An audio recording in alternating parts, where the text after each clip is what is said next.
John 8:34 says, Jesus replied, I tell you the truth, everyone who sins is a slave to sin. Sin has us in chains. Sin controls us. The reasons we are always doing things we don't want to do is because we're a slave to sin. The reason we keep going back and back and back and we can't seem to break free, it's because literally we are slaves to sin until Jesus. Jesus won't blush when you bring your mess. We know we bring a mess to the table. And sometimes we approach Jesus and we're afraid he's going to blush and not want us because of how messy we are.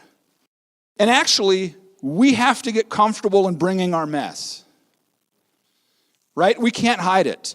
Admitting and owning our brokenness and sinfulness is the best first steps we take towards Jesus.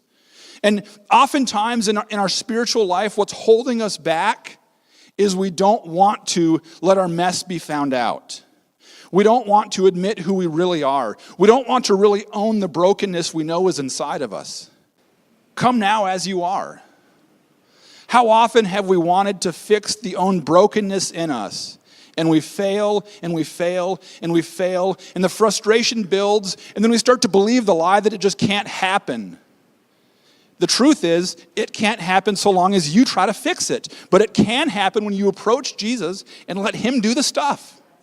And maybe you identify with that. You feel like, you know what? I met Jesus, but I still have this mess. And so what you're really asking is, why do I feel like my pigs are still swimming? Here's some practical things that might help us drown our pigs. How to drown pigs 101. We ask Jesus because we know Jesus has to do the work. We surrender. There's nothing else we can do. And we trust him. But then we also have to participate in the work. Like he does the stuff, but we're active participants.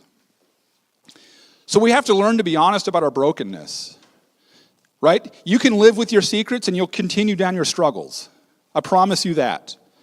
But when you start to be honest about your brokenness, you will start to see relief. Keep reminding yourself that Jesus did the work, but then walk away from the water. You don't need to stand and look at who you used to be anymore. You don't need to get yourself close to the struggles you used to have. Talk about everything Jesus has done. So when Jesus transforms a section of you, verbalize it. And then get dressed. We literally put on the Spirit of Christ. We start to see ourselves through the lens of what Jesus has done in us and through us. And we walk that out.